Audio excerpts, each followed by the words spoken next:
Hello everyone, my name is Vella. I am a 2012 Nuffield scholar, and my study topic was grazing and genetic options to grow the beef business. Firstly, I would like to thank Nuffield for this great opportunity they have provided for me.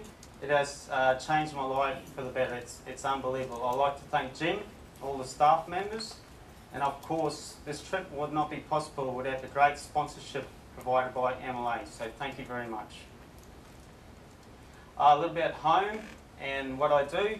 Bald Hills is situated in Central Coast, Queensland, and is located 150 kilometres north of Rockhampton and 220 kilometres south of Mackay, with my closest town is Marlborough, which is 50 kilometres away, and we have 20 kilometres of ocean frontage where we boundary the Herbert Creek and the Styx River, which is the second fastest tidal creek in the southern hemisphere. I am a third generation sugarcane and cattle producer. I am married with 3 children, and together with my wife Leah, I have been managing one of the family properties, and I have been working for the family company ever since I left school at the age of 15. Bald Hills is 18,000 acres, and our annual rainfall is 800 mils for the year. The majority of that rain received between December through to March. We run 3,000 head of EU accredited crossbred cattle, where we have a breeding and fattening operation on our property. Our soils range from scrubbed volcanic soils just to granite, gravel and sandy loam soils.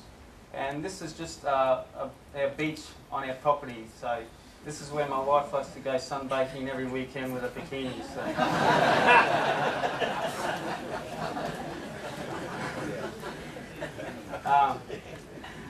In the year 2008, my wife and I started our own Brahman stud herd. I wanted to produce cattle just solely on grain, without any grain, just on forage. I was sick of going to sales and buying bulls and they would just melt. I was buying bulls by good EBVs, but as soon as I got them home, they would melt. So I had enough, I was sick of it. So this is one of the stud heifers that we have produced at the moment, and she's just been prepared solely on grass, and that was one of my goals to pursue Nuffield. I wanted to look at other people that were using just genetics solely on forage pastures, no grain at all, and how they done it and what methods they use.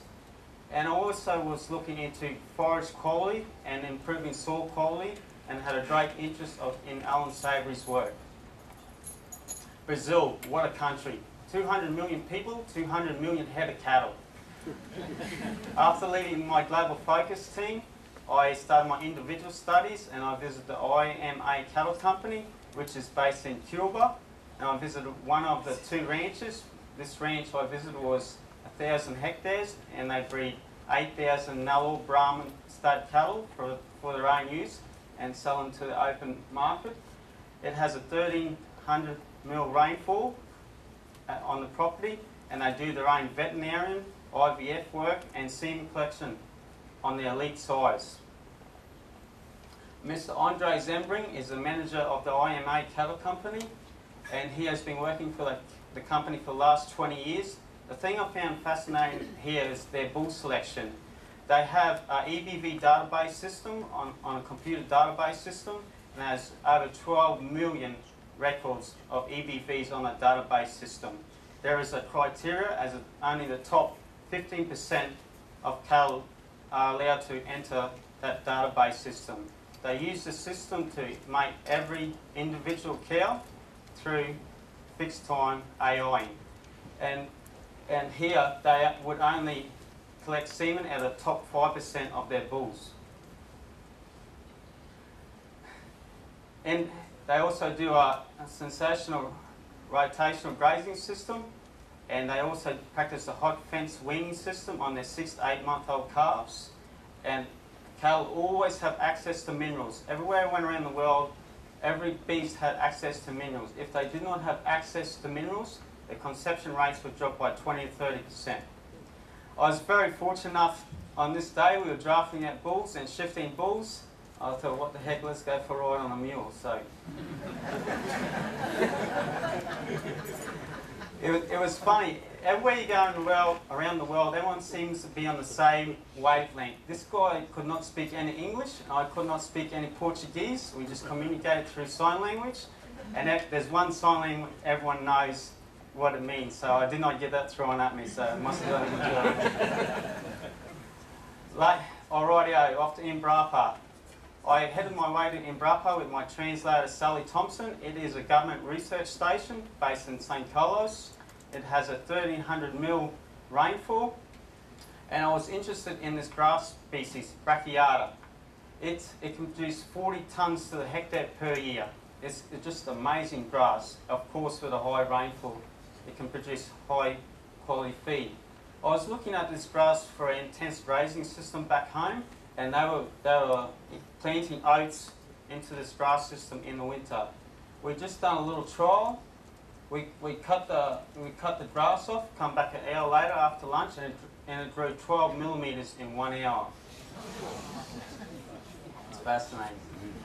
And they also practice a great cell grazing system, as you can see here, that these pigs were consisting of 0.6 hectares, ran 40 head for 4 days, and as you can see, a 32-day rest period. Also in Brapa, they do an excellent breeding program. They do a composite breeding program, consists of Nuffield, Angus and Simmental cattle. These heifers will weigh between 550 to 600 kilos at 16 to 18 months of age, and they were getting killed next week and entering the EU market. They also were doing research in legumes and burnt out soils.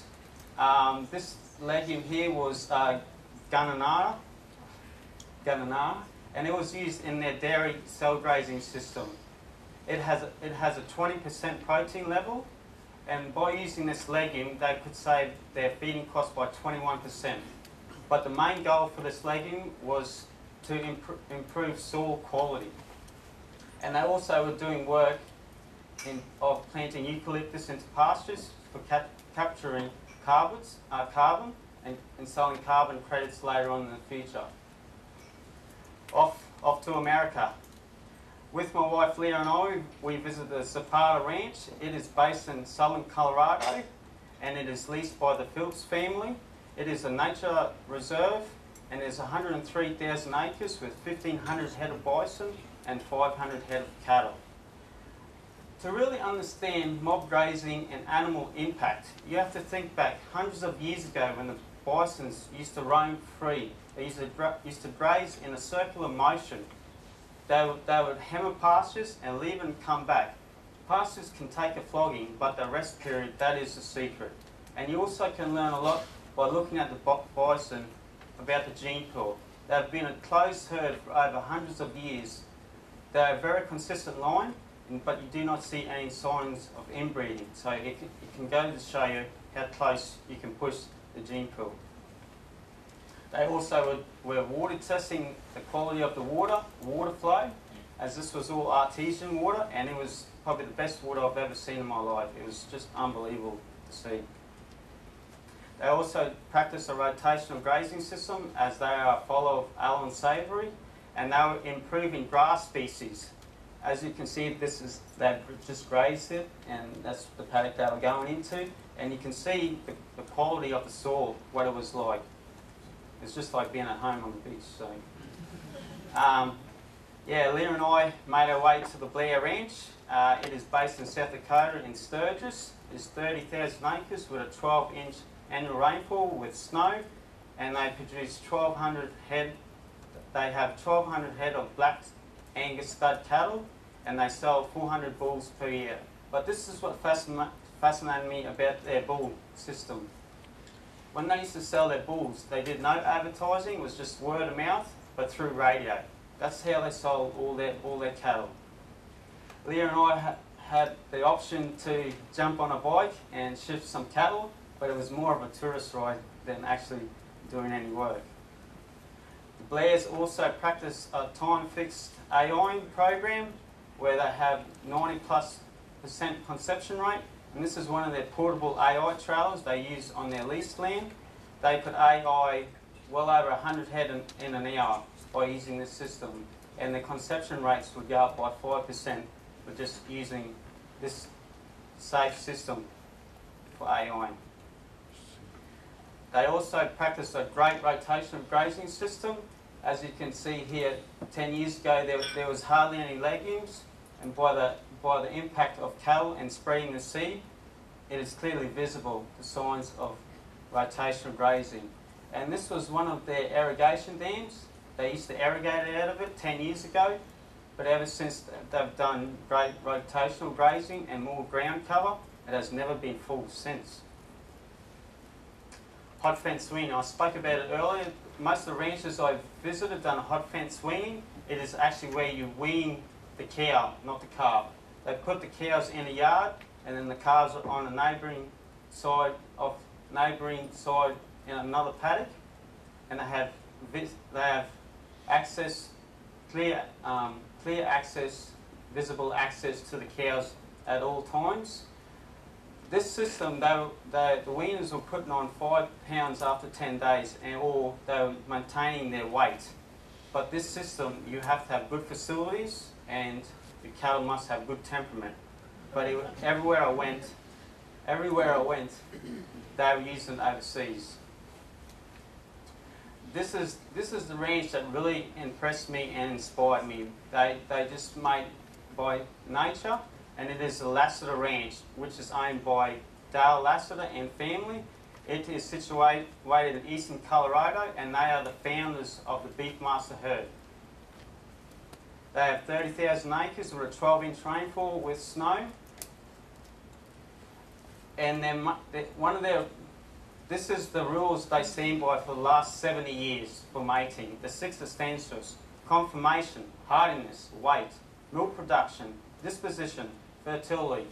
I think you can learn a lot by this method. It's so easy and so cheap, but so effective. You can use this on any breed, commercial or stud cattle. It has been a closed herd for over 40 years. Bull and heifers are mated at 14 months of age. Any wild cattle are culled. They have a 45-day mating period. They only retain herd size for 4 years, and they are sold then onto the open market. They have a 95+ conception rate. The main selection tool they use is that weaning weight and the yielding weight gain after a 100-day period. And all bulls are measured for scrotum size at the age of 12 months. And if a cow does not calve, she gets culled. And if a cow brings a weaner under their weight requirements, that cow gets culled. So does the weaner. Just seeing these cattle just blew me away. Like, America's in one of their worstest droughts, and these bulls are putting over 1 kilo a day easily, no worries. As you can see, that the forage quality is very poor, but these cattle look like they've been in a feeder. Honestly, it's just unbelievable. And the Lassiters use no chemicals on their animals at all. And they also practice a great rotational grazing system, and they're great followers of Alan Savory. To these guys, I'd like to thank my Global Focus team. What a great bunch of people I've ever met in my life. Thank you guys for the memories, and you guys are like my second family to me. I'd like to thank my wife, Leah. You're my heart and soul. Thank you for the support, and yeah, I couldn't have done it without you, so thank you. And my children, Bo, Cal and Kurt, and my cousin Vince for running the property while I was away. Our neighbours, Paul and Crystal Caton, my parents, my sister, my in-laws, of course. Barry, Mary, Andrea, Kylie and their partners, Sally Thompson and Pablo for Brazil for helping me on my travels and translating for me. And all the hosts around the world. It's just unbelievable. Wherever we go, it's just, they open their home to you. And finally, I'd like to thank Nuffield and MLA very much. It's been a great honour to represent Nuffield. And I'd like to leave you with this thought. Live as though you are going to die tomorrow. Farm as though you will farm forever. Thank you.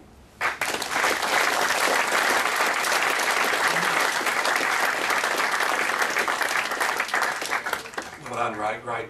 Great presentation. If I can just come in for the first question, it's nice to see the stud cattle industry eventually learn about EBVs, but they all come down to the ekka. And is it a dying art, this grooming and the ribbons and people parading cattle? I think that those type of cattle, they're living in a false world. You bring them type of cattle home and they just smelt. I love EBVs, don't get me wrong. I looked into EBVs and genomics, but I think we need to get the foundation right. You've got to know the history of your genetics, where they come from, and if cattle that are produced on feed, their longevity, they don't last as long. So, yeah, great presentation. I think it's a demonstration of where Nuffield takes people, because I was on the interview panel with Ray and seeing someone nervously sitting there and seeing the presentation you've just given, it's a credit to you and it's also a credit to the organisation. The question I've got for you, what is the breed that we need to use? It all depends on your environment, where you live. That's one of the biggest struggles. Firstly, you've got to know the market you want to target, and then work out what breed suits that market and environment. Environment is everything. If them cattle can't perform under that environment, they're not worth having there. So environment's probably everything. You've got to know the cattle suit your environment. But at home personally, I'm going to all black Brangus herd, and then I'll probably throw a Simbra or something over it. But when you travel overseas, that's all you see, Angus, Angus, Angus. It's dominating the world, so, and they get a premium, and marketing is very important in the future. So that's how I'm going to go Brangus. They tick all the boxes, so yeah. Yeah, Ray, Rob Kelly, once again, good presentation. I really like the idea of where you're going with the stud. I find that in the sheep industry as well, that all the animals are fed right up to the 8 ball and then they don't perform. You've got a Brahman stud, and my question to you would be, I've seen the great improvements that the Brahmans have gone through, their size, their eating ability. However, fertility is still one of the major issues with the Brahman breed. I think when you're looking at the northern end of the cattle, it's roughly sitting on about 52% weaning rate. With the Brahman stud yourself, obviously you said you're going to the Angus. What do you think they can do to help improve that, and how can MLA help with that? Obviously there's a big loss of production with that. I think just expose Brahman heifers at a younger age. I think like in Brazil, they were exposing heifers at 16 months of age. I think we need to expose cattle a lot younger, as like all the other breeds are at 14 months of age. Of course, the Brahman influence, they've been renowned for having bad fertility. So I think just exposing and selecting them genetics, just cull anything that doesn't breed. So, but just exposing them at a lot younger age, and getting that by having better genetics, that weight improvement, they'll reach puberty a lot earlier. So. Thanks, Terry. Good to come up.